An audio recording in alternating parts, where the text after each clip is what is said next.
Welcome, everyone. My name is Gretchen Rowe, and it is my very great pleasure to have the opportunity to spend an hour with one of my favorite people on the planet. Steve Demme is the founder of MathUC and now Demme Learning, and he is also the founder of Building Faith Families. And he was our math professor at Clan Rowe for a number of years. And my kids still count it a blessed experience to have Steve teach them math because nobody wanted me to teach them math.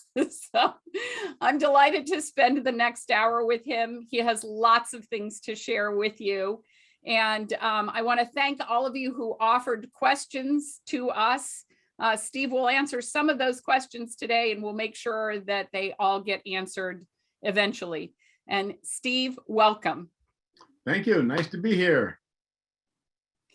It is such a treat to get to spend some time with you. So I want to kick off with this wonderful question. How did your family juggle life when you started MathUC? That's one of many questions that we should ask my dear, sanctified, godly wife. Let me just go back a little bit. So our journey started when we were living in Georgia at the time, and God had blessed us with 4 sons. And at the time of my youngest son being born, John, with Down syndrome, I was not only a pastor of a small church, I was also a school teacher. So I was teaching math during the day and I was pastoring the rest of the time. And that's where my math experience came from. When Johnny was born and he had lots of surgeries and my wife and I burned out, and that's a whole big story that I just said in one sentence. We moved to a different state because we couldn't continue to function as it was. Johnny's care had really taken a toll on us. And I'm not blaming Johnny totally on that one because I was already pretty frazzled as it was, because I was serving in multiple capacities. Not only was I a teacher and a pastor, but I was running summer camps and I didn't know how to say no. So I was already on the edge, but this was the camel's, the straw that broke our back. So we moved to a different state and I taught 1 year in a Christian school.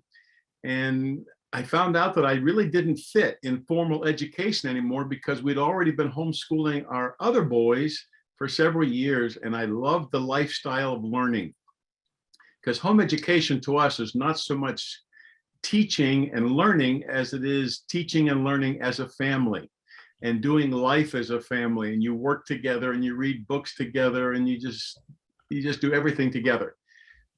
So the next year, after I had taught for 1 year, I started a one-man tutoring operation. Now, this is kind of germane to the question. So how did we operate? We didn't do well that next couple of years because Sandy was still trying to get her health back. And I was doing the best I could to put bread on the table. But at the same time, we had to hire people to come in and clean for us and help us because we were just a struggling family. And my sons were amazing that they seem to have come out of that unscathed, because we've asked them, how did you operate? And they said, oh, we just did it. So anyway, so then in 91, we moved to Pennsylvania where we're living now. I painted houses for an Amish contractor for 1 year. And I did the math seminars, writing materials on the side. And in 1992, I said to my wife, I think we can make a go of it full time by doing MathUC. So it was in 92 that we took the plunge, and I was writing books and I was conducting seminars, and the rest is history. So it was tricky because the business was in our basement. I mean, my kids would help me assemble books, and we wrote skip count songs together, and it was a family business in the pure sense. But after a while, we had people starting to work for us in our basement, and then pretty much basement and garage, and then basement, garage, and upstairs. And finally, one day, my wife said, I need my house back. So we purchased a barn and we renovated it about 3.5 miles from our house. And we were in that barn for many years. And then we moved to a warehouse and we're continued to rent space in a warehouse. And so we're out of the home. So it was hard. It was hard on my wife, especially, who was trying to homeschool her kids, and she's got all this other stuff going on all around her. And so What's the age difference, oldest to youngest, for the four boys? I it's don't a think I've ever little asked. over 7-year span. Yeah. So they didn't know any different as far as your journey. That was what they were familiar with. So they wouldn't know anything else. Yeah. So And probably when I was teaching school, that was the most order and rhythm that we ever had in our family, because I would leave the house in the morning and I would come home in the afternoon, and we got one check per month, and we weren't self-employed. And those were some of the golden years. But being self-employed, there's a verse in Proverbs about the barn is clean and you don't have any money, but when you have a lot of business, the barn is full of a mess. And having a self-employed business in your home, it takes a toll. It just does. sure, it does. Well, so then tell us now how you founded Demme Learning, you built Demme Learning, and then you decided at the time that most people would have rested on their laurels to begin building faith families. So how did that happen? How did that transition happen? Okay. You're a really good question asker. This is going to go fast this hour. So well, it was 10 years ago this year. It was 2012. And by that point, my older 3 boys had graduated from college. They were married, and independently, they had all asked to work for, at the time, it was just Matthew C. And even though I'm okay at business and God has prospered Demme Learning, it's never been where my heart is. My heart has always been to help families. So for 30 to 40 years, I've been speaking at conferences on not only a math workshop or two. I would do workshops on how to have family devotions, how to communicate as a family. My favorite talk was the family that stays together stays together. I just love talking to families and encouraging them. And I just thought that these are the 2 different things that I'm going to continue to pursue. But now that my sons were working for the company, and they seemed to have an aptitude, especially my second son, he wanted to have a family-owned business and not a benevolent dictatorship, which is what it had been for many years. And so we made the transition in 2012, and now my 3 boys are running the company. My wife and I stayed on the board for 2 more years until she was becoming the swing vote. A lot of pressure on my wife. Do you side with the big bald guy, or do you side with your kids? And so she and I both resigned, because that transition in 2012 was so painful. We had finally got our family back together, and by 14 we said, we don't want to do this again. We want to keep our family in a good place. So Sandy and I have backed off. Now, building faith families is where my heart has always been. And so having podcasts, writing books, I have a hymn book, I got all kinds of stuff if you go on buildingfaithfamilies.org to encourage and help families. So that's where that came from. It really wasn't anything different. It was just I could put all my energies into building faith families and not split them between running a business and speaking. So, and it's very evident when you spend time with you at a conference to see that is where your heart is, because watching Steve with families, particularly with dads, his special ministry for dads is just amazing, which means I get to ask you this question. Do you have, a parent said, do you have some ideas for dads who work outside the home to be involved with their children's education? 2012, I learned a bunch of stuff. And one of the things I learned is that as a dad, I have to be careful which word I use here. I have the ability to build up my family like nobody else, and I also have the ability to hurt them like nobody else. And I learned that year that I had done things to hurt my family, from which I repented, and I've worked for closure, and we worked for healing. But let's go back to the positive side. I would like to think that nobody can build up a family like a dad. So even though the dad might not have time to be working with the kids one-on-one or every day even, but just to express interest and ask questions when you come home from work and you say, how was school today? Give me 3 things that made it a really good day. What did you learn in math today? And support your wife and support the kids and show interest. That's huge. And it's huge for kids, because kids will light up when dad will tune into their lives. And I remember having a learning expert tell me one time, you know, the amount of time that a student spends with a teacher one-on-one in a classroom is sometimes seconds a day.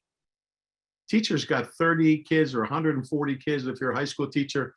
And if you can just spend a few minutes one-on-one, eye contact, expressing interest and value and showing appreciation, you have no idea how that is magnified in the lives of the kids. I think that's very true. And I see you sow that into so many dads when we spend time together at conferences. It's a special privilege to watch you connect those dads back to their families and watch them be blessed by your ministry. You know, a lot of parents ask questions about math and math UC because you are their math teacher. You were the man in our family who taught math, and thank heavens you were. I don't know where my kids would be today if you weren't. But I wonder if you could talk a little bit. There were several families who asked questions about, where do you put your time? What's the most important thing when you have a bunch of kids? Who do you invest your time with first? How do you get it all done? Well, I think, Gretchen, yeah, you and some of the customer service reps will probably answer this question better, but let me just see if I can map out what I would do if I was teaching my own kids again. The first thing is I would just work one-on-one. I can't emphasize enough that there's a huge difference between a tutor and a classroom teacher. A tutor has the ability to assess a student one-on-one and then find out what works for them and move at their pace. So a classroom teacher, you don't have that luxury. In fact, if you've got 4 or 5 kids and you're trying to teach them all at the same time, you are a classroom now. And here's what happens in a classroom. In a classroom, you end up kind of keying in to usually the smartest kid. I'm sorry to say that, but that's what usually happens. Then the slowest kid is going to just fall by the wayside. And they've learned by now that they're a little slower and they're going to start to shut down. And in any classroom situation, you're going to have those people that you're tracking with, those kids that you're losing, and it's just not healthy. It's not efficient. It's not effective. So figure out a way that you can spend one-on-one time. So let's say that I have my oldest boy, Isaac. So Isaac, I'm going to meet with him. We're going to go over the new material. I'm going to do a bunch of problems. He's going to do some problems. We're going to work back and forth until I feel like he understands it. And I don't know how to tell you how I know, but when you work with your kids, you learn what works for which kid. You know, one kid you might have to say it a lot. Another kid you can get to show him with the blocks and he goes, oh. And another kid, you need to make it real. You need to make something, you know, practical, or else it's not going to resonate. So I can do that with my one son, and I'm only going to spend 15 or 20 minutes with him. Now, the next day or two, I might have a quick review, but pretty much once I get him started, he's going to be able to do the problem sheets in the book. And I can have him over here on the side. I can keep an eye on him, but now I have another opportunity to focus on son number 2. So I'm working with son number 2, and I do the exact same thing. So you don't have to spend one-on-one time 5 days in a row with each kid. Just get them started. And then while they're tracking and reinforcing and practicing and doing worksheets, then you have opportunities to work with the next children. And the other thing you can do is, this is part of the blessing of a one-room schoolhouse is these other kids aren't deaf. They're still hearing. So when you're teaching the older one, the next couple are hearing it. And by the time you get them down the line, it's not the first time they've heard it. And sometimes that older child can step in and help the younger ones. So that's another strategy that might work. But it does require some management skills. There's no getting around it. It requires some administrative skills. And talk to Gretchen and Sue and some others, because they got lots more wisdom than I do, because I'm a dad. And it was really hard for me to be consistently teaching even my own kids. My wife is the one who's very systematic and disciplined and diligent. And I like to just zoom in and inspire people and then zoom out and do my thing. So my wife and I have a really good dynamic. That's awesome. And so, one of the things that I see with you, though, and I have seen evolve in the 8 years that we've had the opportunity to work together, is how much you enjoy that one-on-one interaction with a student, with the manipulatives, and watching the light go off in their eyes. And I think if you're not teaching math one-on-one with your own children, you're missing that opportunity to see that light. When I go to conferences, I love sitting at the booth, but I always sit across, as you know. I always sit across from the children because I need to see their eyes. Mhm. And once I connect with them and I start seeing what works, I just do incrementally small things to get their confidence up. And confidence is huge, and attitude is huge. And yeah, I love teaching kids at conferences. I like the one-on-one, but I couldn't do that every day. Moms. Well, I want to add Liam from Washington ask you a question. And I love the fact that we actually had children asking questions of you. So he wanted to know, what was your favorite curriculum to teach? You mean in Matthew C? I don't know. He said, Mr. Demme, what was your favorite curriculum to teach? Well, the Matthew C was my favorite. Maybe he means what level of Matthew C? It could be. I'm going to give you two answers for that. One of the things that I liked teaching my family was the Bible. Mm-hmm. And we used to read a chapter of the Bible almost every day. Let's say 4 or 5 days out of a week. That was a really good week. But we would read a chapter. And I loved teaching the Bible to my kids. I liked learning history. I just like to know why we do what we do, where things come from. When I go to a conference, I usually figure out what was the city, why was that city named that. When I meet people and they tell me their name, like Liam, I would say, what does Liam mean? So I just like teaching almost anything. Now, in the Matthew C, boy, I don't think I've ever been asked that question before. I think it's a great question. That's why I wanted to ask you. Yeah. I don't know. Finding factors, I think, was fascinating to me. That's what got me on Matthew C in the first place. Was I was a high school math teacher teaching trinomial factoring. And then one night I saw somebody using manipulatives to illustrate what I've been really working hard to teach in a classroom, with just numbers on paper and chalk on a board. And when I saw it, well, I couldn't wait to get home. And I walked into we're still married, but I walked into my bedroom at midnight. I turned on the lights and I threw blocks on the bed, and I woke up my wife and I said, wake up, I got to show you how to factor trinomials. And then in the morning, my kids were 7 and 5, and they woke up and I taught them how to do it in about 15 minutes. And that was inspiring to me. So seeing algebra might be the high point. It's always fun to watch you teach no matter what you're teaching, because you make it so relatable to any child, regardless of their age. And to watch those eyes light up when they get it is just so gratifying. It's really neat. So this is a good question that we get asked a whole bunch in customer service. And so I'm looking for Steve Demme's answer to this. It says, my 7-year-old shows mastery, but struggles when we move on. So how do I know that she's truly mastered a concept? That might be the $1 million question.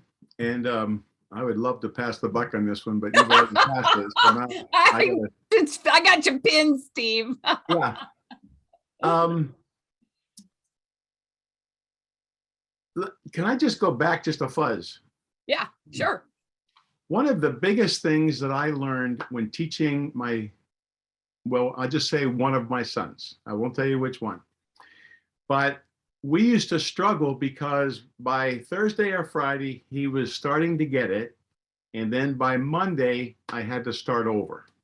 And it was very frustrating to me. I took it very personally. It wasn't good. And then I had to apologize, and he crying, and I'm upset, and it was tough. We had to take timeouts on each other. But so I know what it means to teach, and you finally see the light bulb go on. But if you just take a day or two off, you have to redo it again, and it's extremely frustrating to everybody. So one of the things that I did is I went to a friend of mine who's a much better learning guy than I am, and I asked him for some advice. And here's what he suggested. When you get it to a good place on Friday and you come back to class on Monday, don't just assume that they have it.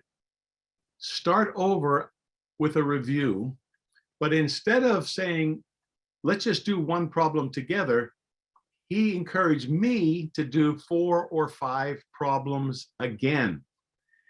And I almost thought that wasn't fair, because when I was growing up, I only got 1 or 2 examples and then 25 for homework.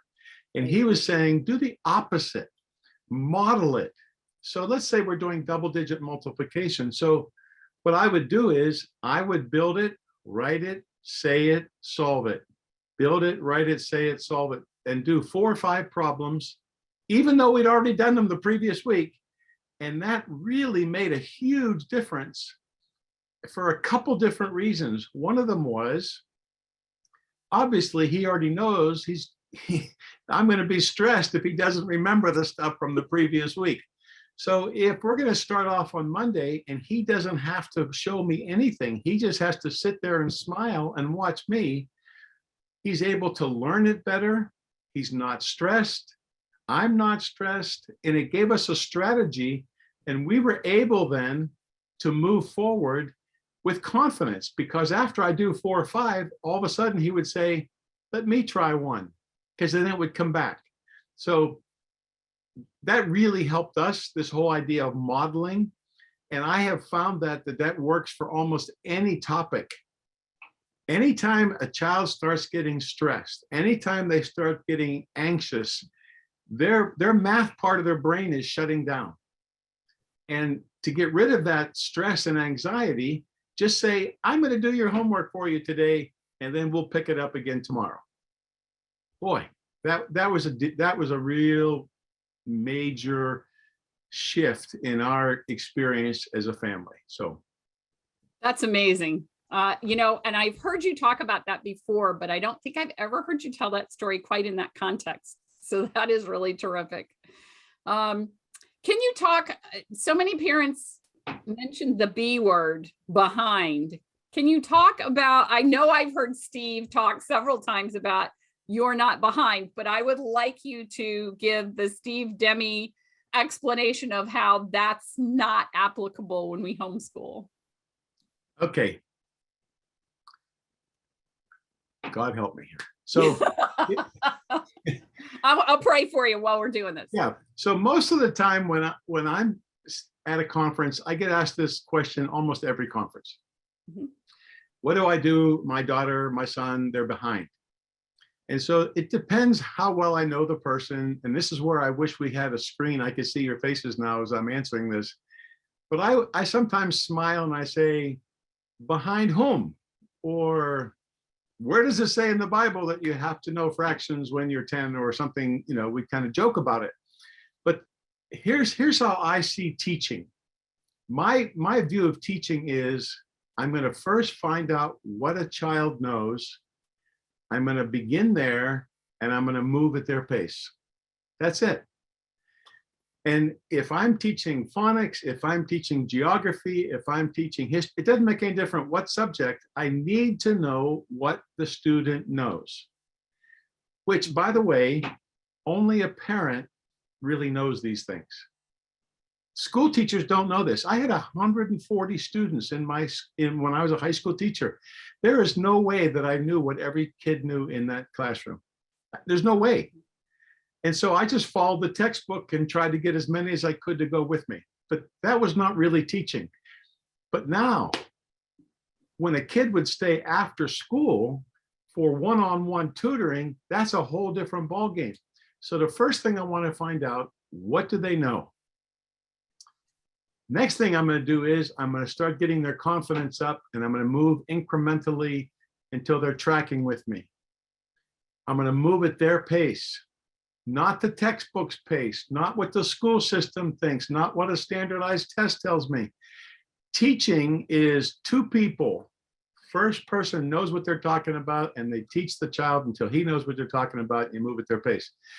And so I already read through a lot of your questions, Gretchen, and there's all kinds of questions in there about they're behind your peers, they're behind the kids in the neighborhood, they're behind the kids in the co-op. And you can't let that impact you. I know you can't turn it off. You're going to feel it. Everybody feels it. Sure. And if it's drastic, okay, so if a child is a teenager and they're still counting on their fingers, yes, that's a whole different scenario. But homeschooling is this golden opportunity to teach the child right where they are and move at their pace until they become successful. And really, this whole idea of behind, it's peer pressure. And you've got to learn to say no to it. You've got to become your child's advocate. And I remember one of my kids when I was teaching him, and he was behind, you might say, his peers. I knew that because I knew from being in this system. But I looked at him when he couldn't get multiplication by 3, and I said, I'm not moving to the next topic until you get this and you feel comfortable with it. And we spent several weeks, and then he got it and we moved to the next topic. And it takes some chutzpah on the part. You have to become your child's advocate. You need to be in their corner and say, we're going to take whatever time it takes until you get this, and you're going to be happy and successful, and don't worry about the rest of the world. And by the way, standardized tests have absolutely no value to me at all. I don't even know if we even gave them to our kids. Maybe we had to or at some point, but standardized tests don't tell you anything except how they compare with some big whatever. And the colleges need them, and just throw them out the window. Actually, they're one not of the greatest diagnostic. blessings of COVID was so many colleges realized that they didn't need standardized tests to put together a freshman class. And the freshman class they put together in COVID has done pretty well for themselves. So that's pretty awesome. Yeah. I hope that's okay. No, I think that's a terrific answer, and I love it. How can you help kids who have no love for math? Fasting? No. I'm going to say this. Most of us like what we're good at. So the reason that we probably don't like math is because we feel like we're not good at it. And I think somehow we do need to pray, and we do need to maybe check our own attitude, because sometimes attitudes are caught more than they're taught. And I remember when I was a school teacher once, it was a parent-teacher night, and this family came in, and this mom and dad looked at me and they said, we flunked math. Her older daughter flunked math. This child will flunk your class. Now, everything in me said to me, there's no way that girl's going to flunk my class. I am going to make sure that she passes this class.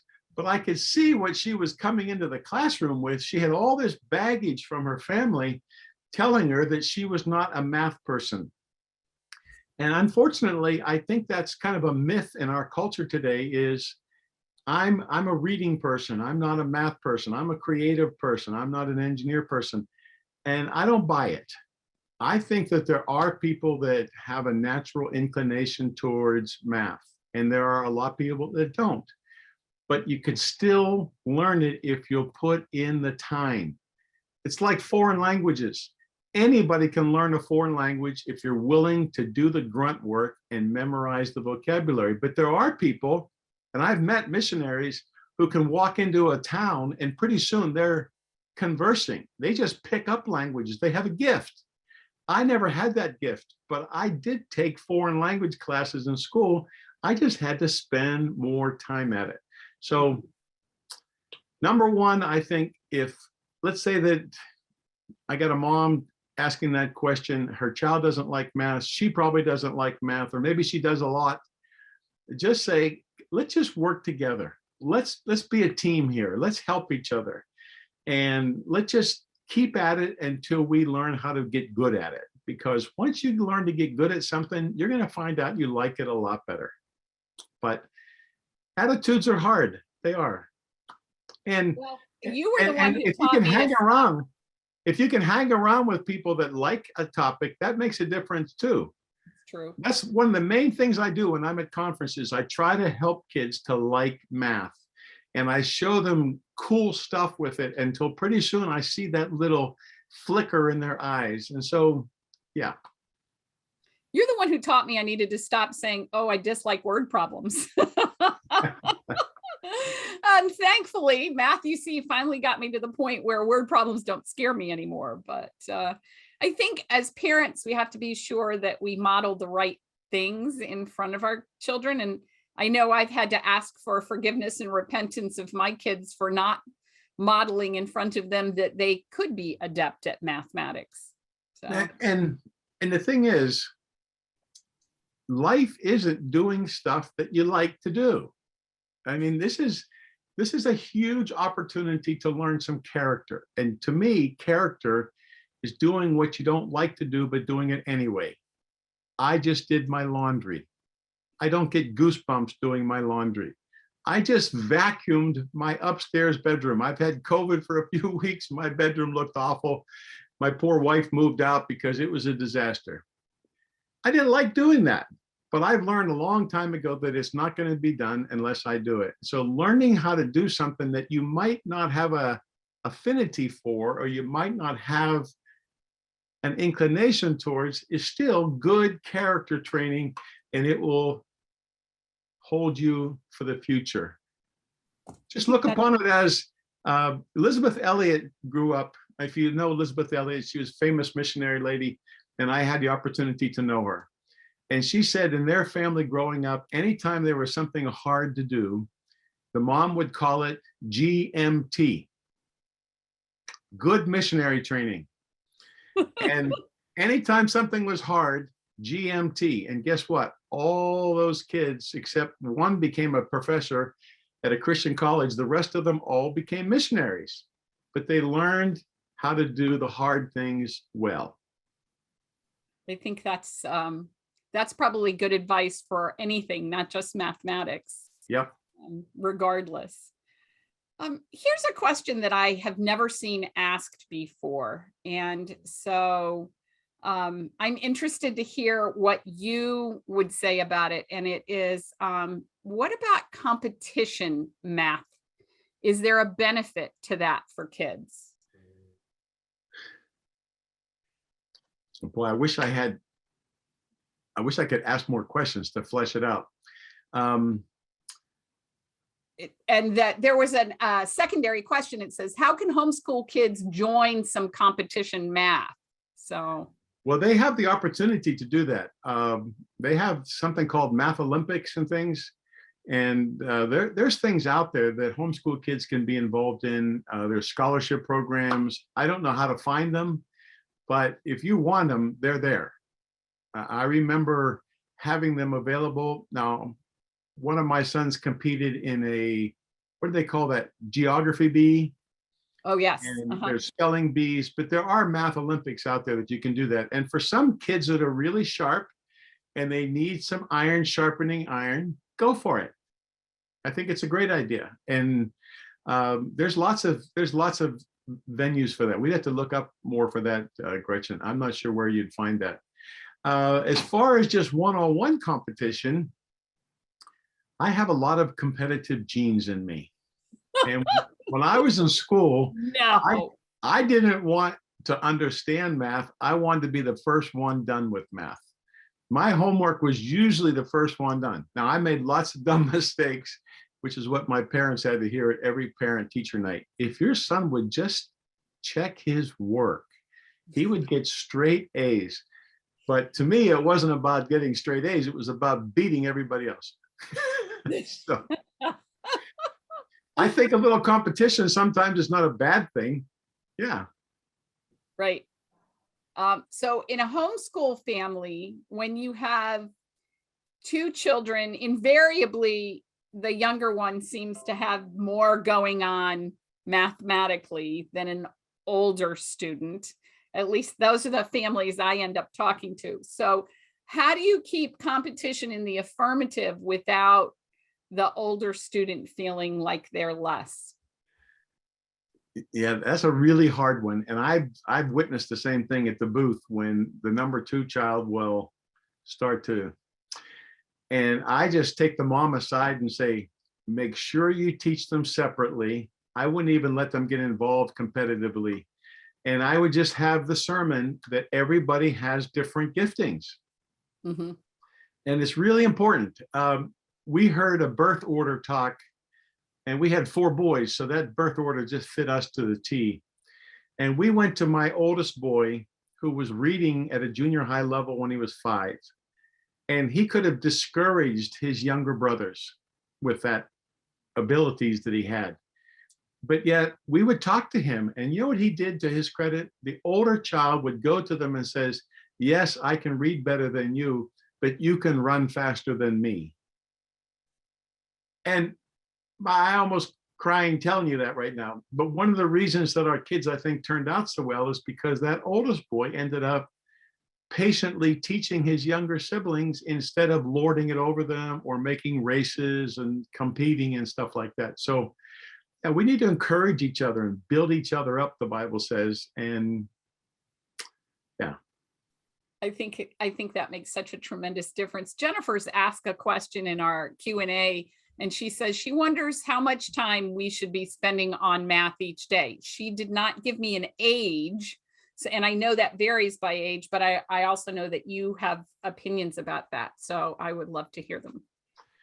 Well, when kids are older, they have a greater capacity. And so when they were doing algebra, I didn't mind if they spent 45 minutes or an hour on a lesson. But when the kids were younger, 20, 25 minutes max. I don't want to overwhelm them. If they're not getting in 20 minutes, something's askew anyway. We need to go back and figure out how to do it. Because when I wrote Matthew C, I didn't put these huge problems in there because you don't have to do huge problems. If you can do the problems that are in the book, it shouldn't take you more than 15 or 20 minutes for a lesson, especially if you're moving at the proper pace. Now, if you're trying to push, it's a whole different scenario. But if you're moving at your pace and you're working from mastery and you're successful, yeah, 20 minutes or so. Now, if you have one of these really sharp older kids that has a greater capacity, yeah, let them spend more time on it. But I think it's counterproductive if you spend too much time on a lesson. So older kids are different, younger kids, not so much. Yeah, I love it when I think something and you say what I'm thinking. So I'm so glad to hear you say what we always say to parents is, sometimes less is more because your brain's still working on it, even though you've walked away from it. So, okay. So there's a certain math program out there that I taught before I wrote my own. And any textbook that every textbook that I'm aware of, except Matthew C, was written for classrooms. In classrooms, you have to have a lot of busy work just to keep the people busy and to keep them on task so you can have order in the classroom. And I wrote Matthew C for tutors. And so tutors, you don't need to do 6 problems. If you get 2 or 3 perfectly, go to the next topic. And I'm really trusting parents.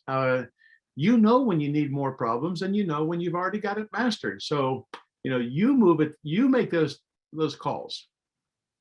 I think I heard you say, maybe it was last summer, that math is a language and nobody learns a language all by themselves. And being able to sit with a student and have them be able to even bounce ideas off of a parent and say, do I understand this? Am I understanding this right? Is sometimes the difference between hesitancy and confidence. And Yeah. I think that makes a tremendous difference. And I know one of the questions in the queue was, do kids need parents? Yes, they do. Nobody knows you better, the kid better than you. And in fact, when I first wrote Matthew C, the videos that I made were for the parents, because I thought, I'll give you the tools and the understanding, and then you adapt it to your children. And then, of course, we found out that the kids think I'm funny and all that. So it's okay now if the kids watch the videos, but there's still is a tremendous need for an involved parent and a compassionate parent, and work with your kids. Now, when they get older, when you get up into the algebras and the geometries, a lot of these kids can work on their own. They really can. And they can learn how to watch the video and follow the instructions and check the answer keys, and they'll be fine. I always think that one of the best pieces of insight I got, you mentioned Sue's name earlier, was to not have to work through a whole page of math before you realize you're doing it wrong, to use the answer key and make sure that your supposition about how to do something is accurate as you do math, instead of having to redo it later. And that was such a revelation for me. And I think as parents, being able to check in to say, do you know what you're doing? Is it going well for you? Is such a huge difference maker for kids. I think it makes an enormous difference. One parent asked this question, which spoke to me in particular, because being a good German, my father used to say, you will not die of laziness. What he meant was he's going to chase me around until I did all the things I needed to do. But a parent said, how do we overcome laziness and embrace the challenges of math? I would love to hear your answer to that. I really don't know. Yeah, I don't know. That's really, it's a character question. It's not a math question. It's, are you going to do stuff even if it's not fun, and even if you're not naturally good at it? And are you just going to be diligent? And diligence is one of the character qualities that is really hard to replace. I don't know if you know this, Gretchen, but when I was forming Matthew C, I rarely asked people if they had a college degree. I rarely asked them how much they knew. Those just weren't important to me. What I was looking for was, were they diligent? Were they honest? Did they have integrity? Were they teachable? And those were the qualities. And did they have a big heart? Especially when I was looking for customer service people, we used to look for math missionaries, we used to call it. We wanted people that just wanted to help people learn math. And we knew that the business aspect would take care of itself if you have the right heart. So all these things I'm talking about, though, are invisible. Diligence, character, integrity, honesty, a servant heart, teachableness. So I think that if we can encourage our children, regardless of the topic, to develop those character qualities, they're going to do well, regardless of how well they do academically.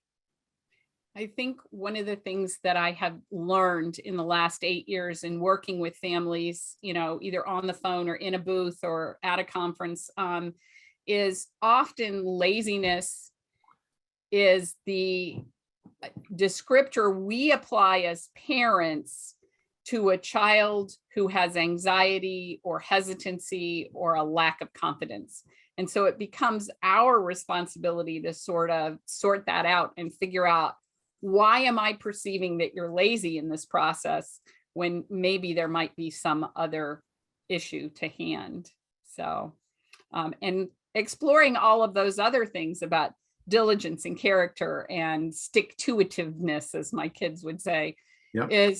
is also really important in the process. But Steve, somebody here asked about their 15-year-old with Down syndrome, and I know this is a particular touchstone for your heart.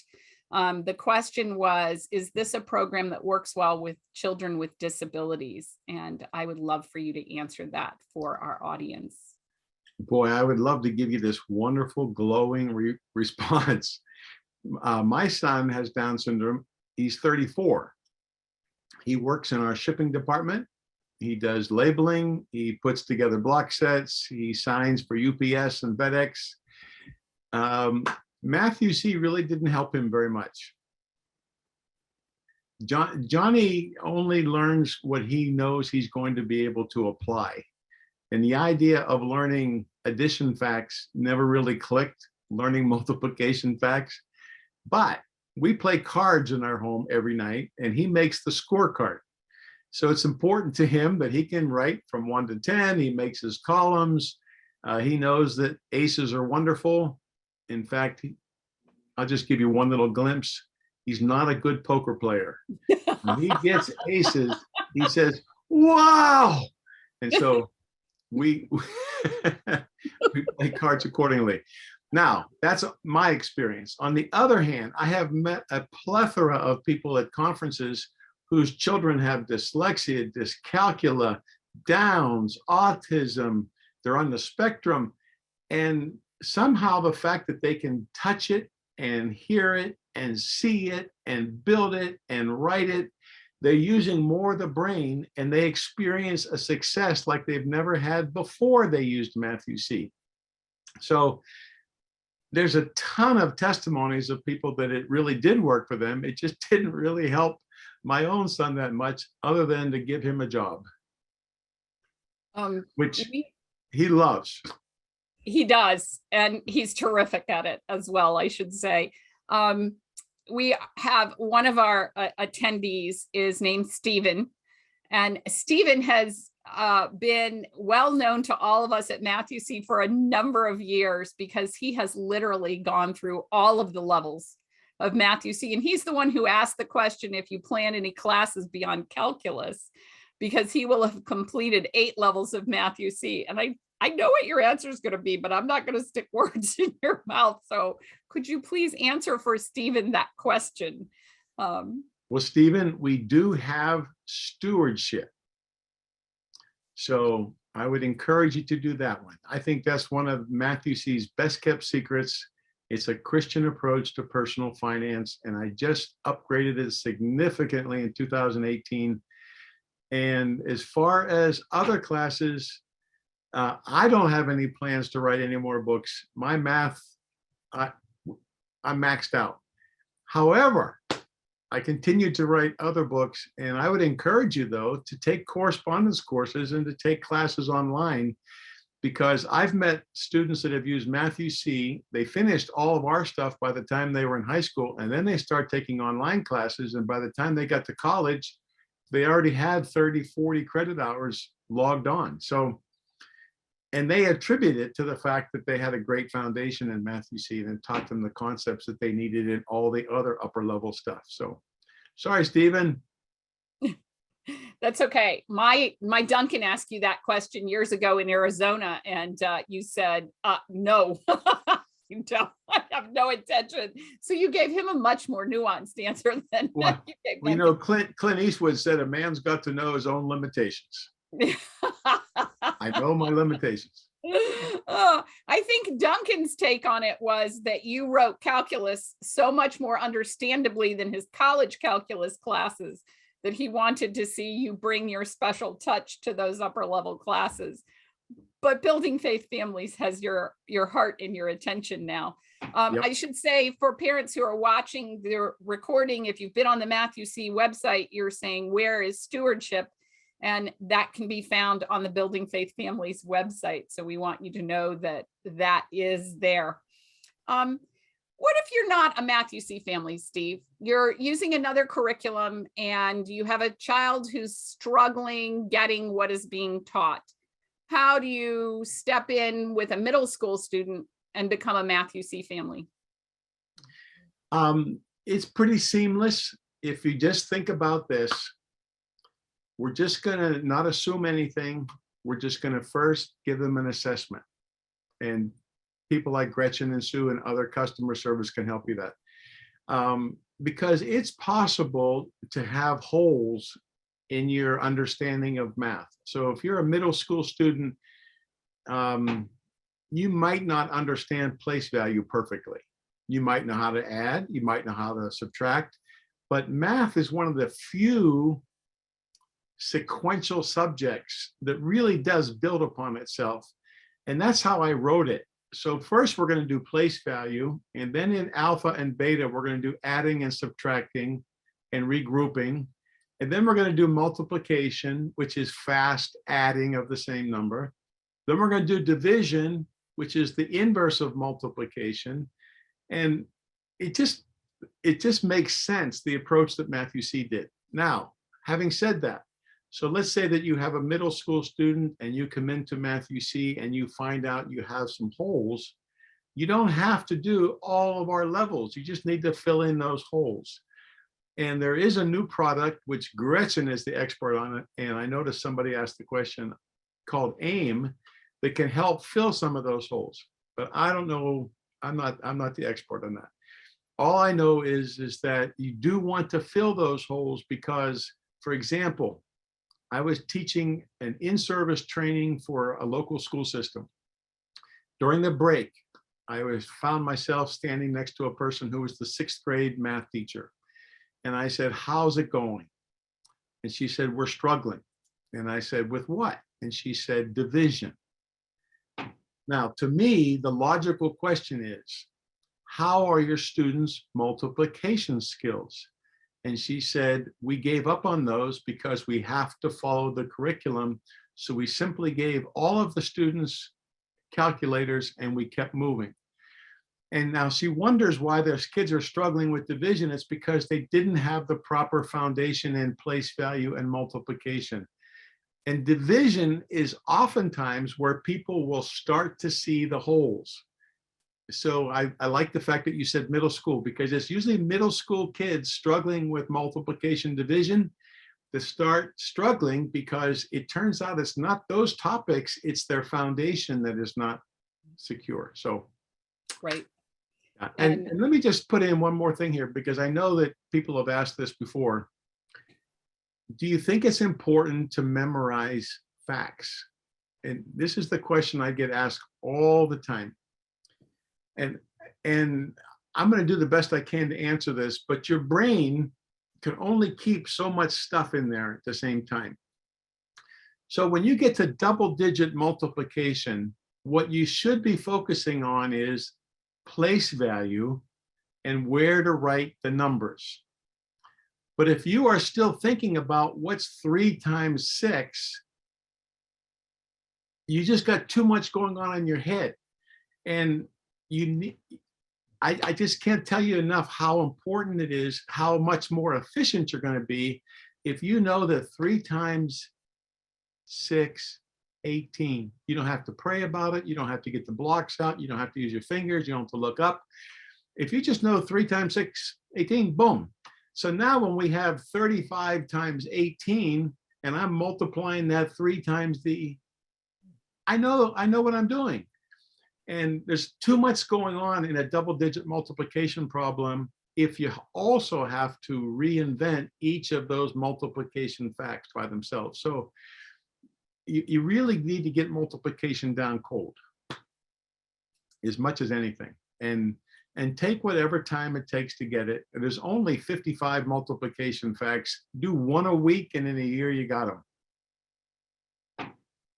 Absolutely. And, that really is the purpose of the two AIM programs.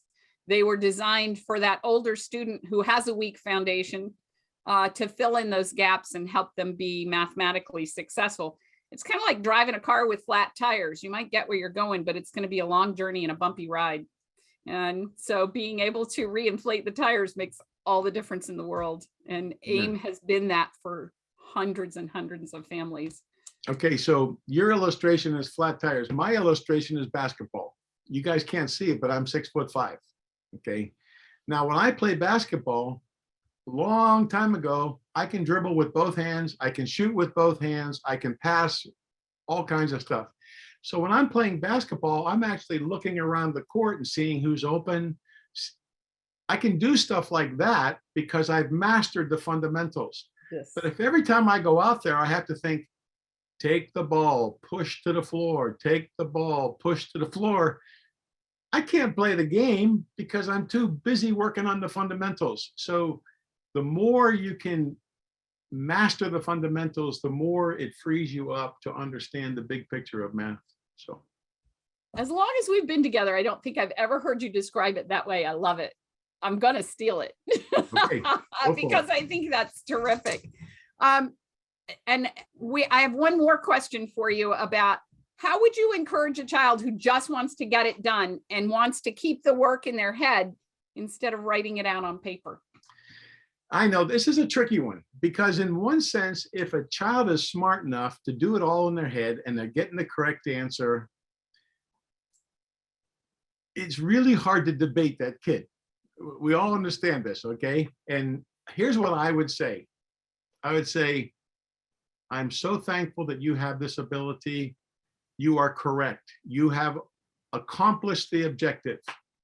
However, I am many times older than you, and I know that there's going to come a time when you're not going to be able to do it in your head. Guaranteed.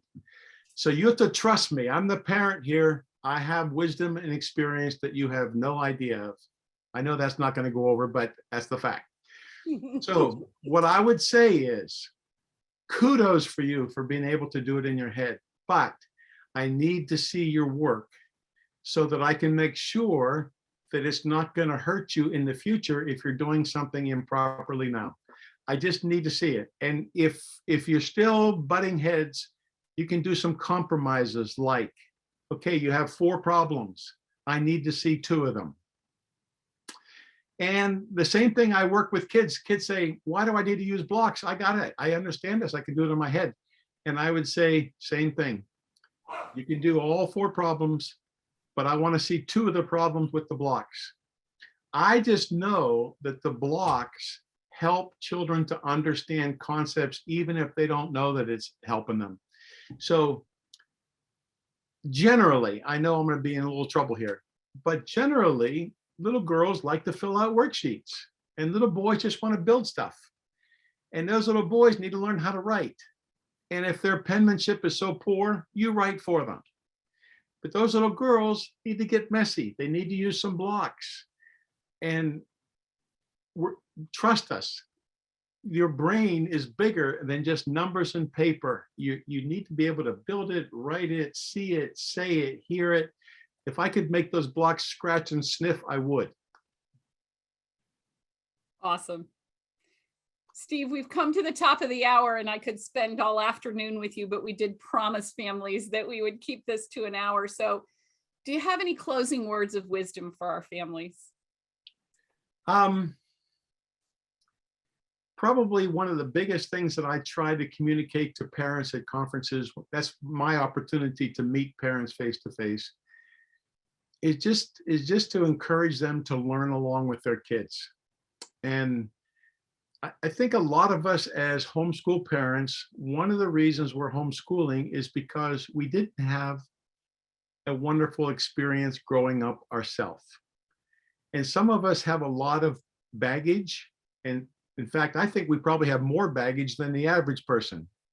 I know I get in trouble saying that, but some of us are really wounded, and we had horrific experiences in math. We had horrific experiences in our families. There's abuse, there's all kinds of stuff, and we don't want that for our kids. And so take a deep breath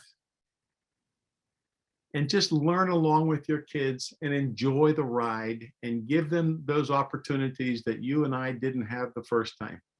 And my wife and I, we both felt like we'd lost our love for learning when we were in the system. We were just so focused on taking tests and getting scores and doing well in our classes that we'd lost just our desire to just like to learn and love to read and ask questions and explore stuff. And so that's one of the things that we tried to inculcate in our kids, but it came out of our own pain.